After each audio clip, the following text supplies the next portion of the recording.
To the world, Jesus' death seemed like failure, a defeated leader, a crushed movement. But Isaiah 53 verse 10 tells us otherwise. It was the Lord's will to crush him and cause him to suffer. And though the Lord makes his life an offering for sin, he will see his offspring and prolong his days. The cross wasn't a tragic accident. It was God's divine plan for redemption. When we stand before the cross, we see something shocking. The one who healed the sick, raised the dead, and walked on water now hangs lifeless. The crowd mocked him. His disciples fled. The sky turned black, and yet, in that moment, what seemed like absolute defeat, Jesus was actually achieving the greatest victory in history. Colossians 2 verse 15 says, having disarmed the powers and authorities, he made a public spectacle of them, triumphing over them by the cross. Imagine that. Jesus, bloodied and broken, was actually disarming the kingdom of darkness. His apparent defeat was the enemy's downfall. Sin was paid for. Shame was silenced. Satan was stripped of his power. But let's be honest, the cross is not comfortable. It confronts us. It forces us to ask, why was such suffering necessary? 2 Corinthians 5:21 says, God made him who had no sin to be sin for us, so that in him we might become the righteousness of God. Jesus took what was never his, our sin, so that we could receive what was never ours, his righteousness. Can we grasp the weight of that exchange? The creator of the universe took on the curse of creation. Galatians 3:13 says, Christ redeemed us from the curse of the law by becoming a curse for us.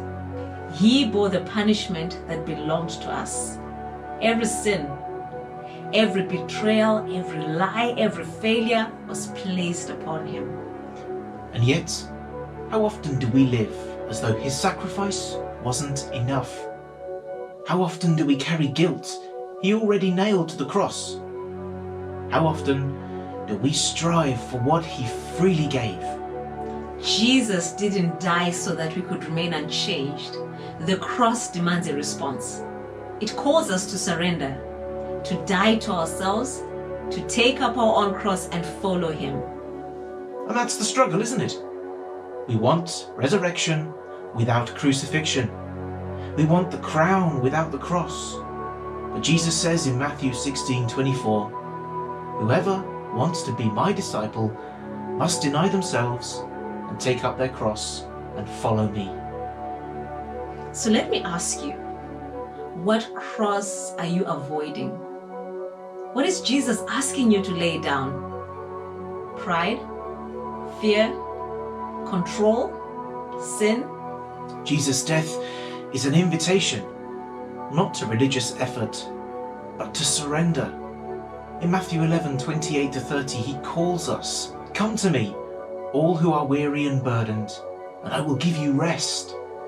The cross is not just a place of suffering. It's a place of release, a place where burdens are lifted, chains are broken, and new life begins. Yes, the cross was brutal, but without Friday, there is no Sunday. Without death, there is no resurrection. Without crucifixion, there is no empty tomb. And that's why we don't just mourn the cross. We rejoice in it, because Jesus didn't just stay in the grave. Death couldn't hold him. The cross wasn't the end. It was the beginning.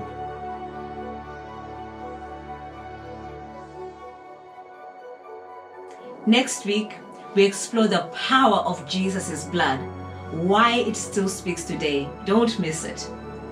He himself bore our sins in his body on the cross, so that we might die to sin and live for righteousness. The question is, will we?